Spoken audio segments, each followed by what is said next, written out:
comrades, Comrade Cam here once again, and today I'm here to talk to you about why Labor are not a left-wing political party.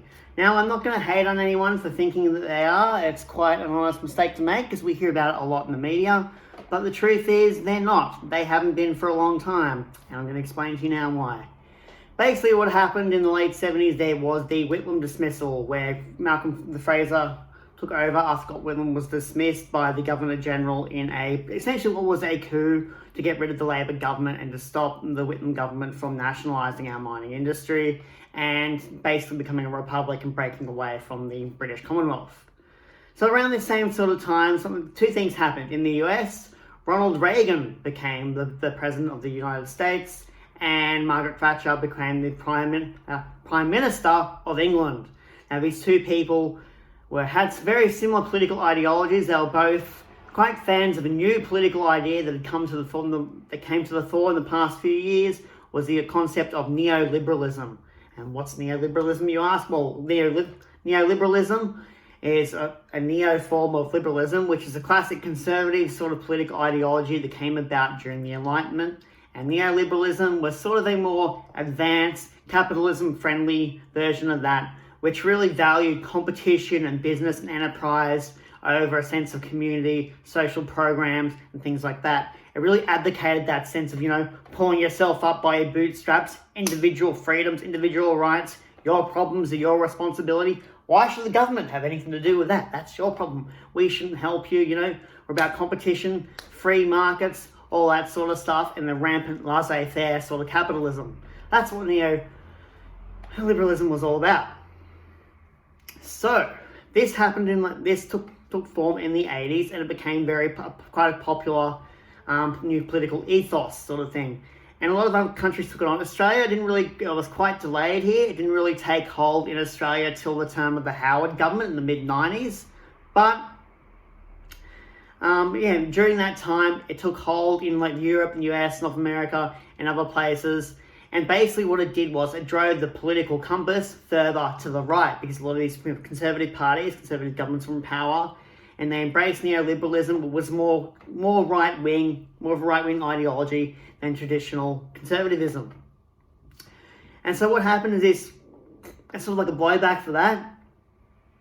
The political compass shifted to the right. And to help keep up with that sort of thing, a lot of left-wing political parties like Labor in the UK, the Democrats in the US, and Labor in Australia especially, what they did was they moved more towards a centre political position in order to help their political agenda and to bring in more moderate and conservative voters and appeal to them more. So we have the whole political compass has shifted more to the right, the landscape shifted. And really, Labor aren't really a left-wing government anymore. They start embracing a lot of more moderate and some of them conservative political ideologies and policies. And basically, the Greens now in Australia are considered the radical left party, but really they're basically just the political party that the Whitlam's government was, back in the 70s. They're not really radical. They're just the party that Labor really should be, which they were until they decided, to move along that political spectrum, move further to the right. And now you'll hear a lot of people, especially people who identify as being moderates or centrists, will say, I'm a moderate, I'm a centrist, I'm not left, I'm not right. I'm between, I don't really support Liberal, I don't really support Labor, I'm sort of in the middle sort of thing. But if you're in the middle of between Liberal and Labor, you're not really a moderate then, are you? Labor, remember, I said before, Labor shifted to the centre and the Liberals shifted further to the right. You're in between the two of them, you're basically a traditional conservative. You're not a moderate at all. At all. So next time someone tells you they're a moderate, I'm between Labor and Liberal, then I know you can tell them, well, you don't know what the fuck you're talking about. And that's generally the case. Yeah. Okay. So I'm going to lay it down to you now and give you a few reasons why Labor is not a left-wing party, As based on their electoral history and that in the past, at least the past 25 years now. I think it really started to take shape during the Keating era, when Keating's moved with superannuation, when they decided that, hey, we've got an aging population, people are getting older, the welfare system can't handle this bullshit. So let's just dodge that responsibility and try to vent the costs onto someone else. Who can we put that onto? Let's put it onto businesses in industry and make them pay people superannuation funds, so we don't have to pay more in the future for retirement benefits and stuff like that, and the old age pension. I think that was really when it started to come to the forefront that Labor were no longer a left-wing party, have they'd really embraced that moderate sort of standpoint. So yeah, I'm going to lay down now some reasons as to why Labor are no longer a left-wing party, and why they're moderates. And they are here. Continued support for private healthcare and education industries. Labor have not ever opposed this. They've always been for providing money and government funds to private and education and healthcare, which takes well-needed money and resources out of the public purse and puts them into people who are already paying for it, supporting private industry essentially, because they are providing a service, but they're only providing a service to a significantly small amount of the population who can afford to pay for it, which isn't what this education, healthcare should be about. They're something that should be available to everyone, because if you have a happy and healthy populace that's well educated, then you have a populace that's productive, ready and willing to work, and contributes more to the economy. So it's really in the state's interest to do that. They're selling off public assets to private companies. We've seen time and time again the Liberals have done this, and Labor have occasionally opposed it, but they don't always. They've really had generally no issue with this, except when they decide every now and again to step in, sort of thing. That's not really something they're too passionate about, protecting private, public assets. Failure to adopt a policy to nationalise key industries such as mining and agriculture. This, as I said before, this was a thing in the 70s with the Whitlam government. One of their big things was to nationalise the mining industry. Keep the whole industry, all the money and everything from in Australia, under Australian control for Australians, supporting our own interests instead of the interests now that we have protected from massive multinational corporations. And basically Australia, us, you and me, we are left with the fucking crumbs left over from that, while massive multinational companies make billions and billions of dollars that they take out of our land, our resources. They pollute our air, poison our water and stuff, and they get all the benefits from it. We don't. That should piss you off, whether or not you're a conservative or lefty, unless you're a fucking idiot or a maniac. But yeah, I digress. Continued support for expensive further education. Again, we've seen the cost of education in Australia have spiraled out of control over the past 30 years. Labor doesn't really seem to have much of an issue with this. They don't give a shit, Oh, well, people have to pay money for TAFE and university and stuff, It used to be free. A lot of other countries in the world have it's either free or very, very cheap and affordable. And so being crippled with massive student debt where we have here, we can owe tens of thousands, sometimes hundreds of thousands of dollars in student debt. We have pretty good student debt repayment programs, but it's really not the ideal, and it's really a sort of B grade sort of system. But again, Labor don't really have much of an issue with that. Their refusal to adopt legislation to change asylum seeker policy. Again, we get really heavy regular criticism globally from our very right-wing approach to asylum seeker policy, and our quite very inhumane policy. It's it violates a number of UN charters on human rights and stuff like that, and violates the Geneva Convention on Human Rights. It's a very expensive process as well. I'm going to go into this subject in depth in another video, but yeah, we spend something like $9 billion every 5 years on just a couple of thousand asylum seekers on an issue that's really a red herring sort of issue with offshore detention, all that sort of stuff. Labor haven't really done anything about this. They've just gone sort of under the rug, let's ignore it, pretend it doesn't exist, keep going business as usual sort of thing. That's not a left-wing approach. Eroding social security protections for the elderly and shifting a responsibility on superannuation. As I mentioned before with the Keating government, this is a thing that Labor still have refused to do anything about. They're not interested in that. They're happy to have business pay for it and actually do what the actual government's supposed to do and support people themselves. Again, leaving up the private enterprise and stuff when the superannuation funds investment sort of thing is very conservative sort of approach financially.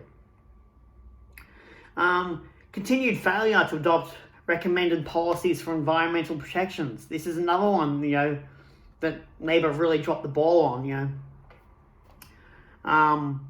They've not really done anything like to weaken those protections, but they've done nothing to strengthen them as well. And whenever the Liberals have weakened them, they've never really taken too much of a massive issue with it. Our national park system is a mess. Our marine wildlife reserves are a mess. The Great Barrier Reef, it looks like shit now. It's so it's like 30% of the coral there. So don't quote me on that. But a good percentage, significant percentage of the coral there is either fucking dead or dying. Coral bleaching is rampant. Labor, they don't really give a fuck either. They're not really doing anything about it. They're just ignoring it. They've ignored the whole logging thing and everything. Again, conservative sort of approach. Refusal to adopt policy to address the housing market crisis. The housing market crisis in Australia is massively overblown. And saying like the housing bubble, like properties in Australia, like 30% overvalued. That means if you're buying a house and you pay $1 million for it, it's only really worth $700,000. Or if you're renting a house and you're paying $400 a week rent, it's only really worth it. You're only supposed to be paying like about $280 or like $300 sort of thing. But it's really overblown. They've done nothing. Labor have really got no policies to really enforce affordable housing and things like that to really change the system and that.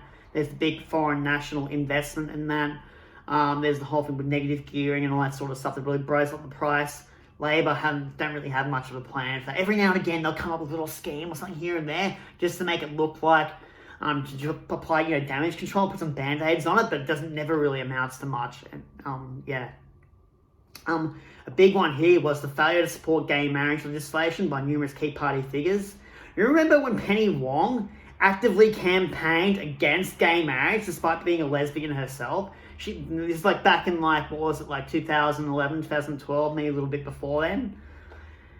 Not just her, she's the only one I remember off the top of my head, but there's quite several prominent key Labor figures really campaigned against the marriage equality bill, including Penny Wong specifically. I remember her because a few years later, when she decided that she wanted to get married, she did a complete 180. It was like, gay people should have a right to get married. It's like, well, fucking hang on. A couple of years ago, because you weren't interested in getting married, you were saying, that with threatening the institution of marriage, it was weakening it. It wasn't fair on people who were married. It wasn't fair on straight people, so it shouldn't be a thing. What a fucking hypocrite. And she's apparently a progressive Labor MP. If this is what their progressive ones look like, you can see they're not very fucking left-wing at all, are they? Fuck. It's like saying Hitler was a fucking lefty, not that bad, but sort of thing, And someone who's obviously have conservative views, you can't try to pawn themselves off. Trying to pawn them off as being a lefty is absolutely fucking ridiculous. But of course, conservatives do this all the time. Their whole thing of like anyone that's to the left, anything that's to the left of hunting the homeless for sport is communism or like lefty radicalism, something like that. But I'm drifting off topic, but yeah. What was the other one? Oh yeah, failure to address media monopolies by companies like Fairfax and News Corp are massive issues. Last year, Kevin Rudd did a massive campaign about this with the whole thing, problem News Corp, their stranglehold over the Australian media. Labor, apart from his intervention thing, Labor have never really been very interested in this. They've never shown much of an interest in changing this or addressing the issue. They've just kind of gone along with the whole thing and just accepted it as is and didn't want to challenge it maybe because they fear the right-wing media and the conservatives and together the whole fucking network because maybe they fear the power of things too strong for them to want to actually risk going up against it. But it's really a massive problem, and Labor, of course, they've not really shown much an interest in doing anything about it because they're gutless cowards, most of them. Supporting foreign policy that advocates for American imperialism. Again, every time the United States has gotten involved in a massive war overseas, there was the whole war on terror, the war on terror in Vietnam, we supported them in as well. And that's when we've really endorsed that sort of thing. We've endorsed their military policies. There's several big, in Pine Gap in Australia, big US military bases. Like the Howard government, he was a yes man for the US. Morrison now is a Scott head yes man for the US sort of thing. They've really, gone along with I know they're liberals, but they went along with the whole US imperialism policy and that. And Labor they'd pipe up again. Labor, every now and again they'll pipe up sort of thing about saying a little bit, but they won't push it too hard. And it's like they're just trying to appeal to the masses, sort of thing. But yeah, it's been token gesture, nothing too strong. we went into the Iraq War, something. The Greens are the only ones that really actually stood up when we went in the whole war on terror, Iraq, Afghanistan. The Greens were the only major party that actually stood up to the Liberals and said, why are we getting involved in this? Like, this is actually, wrong to do so. John Howard's getting us illegally involved in this conflict overseas, and they're sending off troops now illegally. You're told to sit down and shut the fuck up, do what you're told, no one cares. And this is by Labour MPs as well. That shows you how much, they're in favour of the very conservative, right-wing US foreign policy, sort of an American imperialism sort of thing. Systematically supporting compliance and involvement with the English Commonwealth. Again, a very left-wing progressive thing to do would be to move away under the shadow of the British Commonwealth, get the Union Jack off our flag, get rid of the Governor-General's completely useless role, and basically the Queen as our national figurehead sort of stuff, and get more Australian sort of people on. The progressive approach would be to do that, to break away from that, become like a republic sort of thing. They still keep out, allow trade alliances sort of thing. I'll keep them on very good, friendly terms, but just get rid of that whole figurehead thing, the thing on the flag, the Governor General, all that sort of stuff, as really the last vestige of our, kneeling sort of things, like the British Commonwealth, and not like some sort of superior sort of thing, like the mother country sort of stuff. I think that attitude, especially in conservative circles, kind of sort of exists a bit still there. I think they kind of people, it makes people, help them feel a bit more flash or something, I don't know. But yeah, not really supporting that, not really opposing it, is very a pretty conservative thing to do. And lastly, failure to do anything about a lot of the Indigenous population issues. Again, Labor haven't really been too bothered by them. There's a lot of issues in the Indigenous community with alcoholism and drugs, and poverty rates, and incarceration, being in prison and stuff like that, and basic access to clean water, access to the food security and affordable housing, and good quality housing. And a lot of the issues that are drifting around there, Labor really haven't done anything or proposed anything to combat those. I think the Greens and a few independents and the only political parties advocated for it. Despite there's a lot of advocacy groups out there, but Labor haven't really been overly interested in listening to them either, or adopting any of their sort of suggestions and that to any significant degree. Kind of like the Liberals, they throw money at it and give money and funding to things, but don't really focus on focusing core regional issues like they should be. Failure to adopt numerous significant progressive political positions that have come to prominence in the past 30 years. Again, Labor, the entire Australia used to be considered a progressive nation, back in the day, back in the 70s, the Whitlam administration, all that sort of stuff, we were considered progressive. But we've really fallen behind the ball in that ideas since then, with drug policy, for example, decriminalising drugs and focus as a health issue as opposed to a criminal one, for example. Issues like homelessness with widespread community housing, social sports sort of stuff, they haven't done that. Trans rights and rights of minorities, stuff like that, they haven't really endorsed that too much. They were really slow to pick up the ball on the gay rights sort of thing. Prison reform is another really big one they haven't really paid any attention to whatsoever. It's basically taking the criminal justice system and treating it less as punishment and more as rehabilitation, like they do in Scandinavian countries, which has proven really effective. In Sweden, a couple of years ago, they actually closed down several prisons because they didn't have enough inmates to warrant keeping them open, so it works. It's based on working on the basic concept that instead of just throwing people in jail to punish them, you have actual proper initiatives and programs and therapy and all that sort of stuff that works on rehabilitating them, getting them to serve their time in prison, punishment for their crime, rehabilitating them, and sort of getting them up there to be released back from prison so they become helpful, healthy, productive members of society that get the help they need for whatever issues they have and they're facing, sort of thing. Because the vast majority of crimes, something like 80%, don't quote me on it, but yeah, most crime, the vast majority is crimes of necessity. It's kind of because people need money, or they need this or that, they have mental health issues, not getting help for, or they don't have adequate housing, they have health issues that are going unaddressed. There's all sorts of things like that. But yeah, again, Labor has shown zero interest in that. in progressive environmental policies, in things of like renewable energy or energy policies, and that Labor haven't really jumped on that ballpark either. They haven't embraced that. More support for the arts and stuff. There's quite a lot of like progressive proposals and that for policies, and that's really helped and support the local arts. Labor again haven't really been that interested in that. They've basically just been focused, like last 20 years at least, especially, been really focused on the status quo, keeping the status quo, wanting to get into power and keep the status quo, and kind of like basically want power and keep themselves there. So they've been their primary focus. I think the Rudd government was quite progressive in quite a few ways. He had the mining tax sort of thing he wanted to bring in more money for the country. Not as good as nationalisation, but it was a happy middle ground.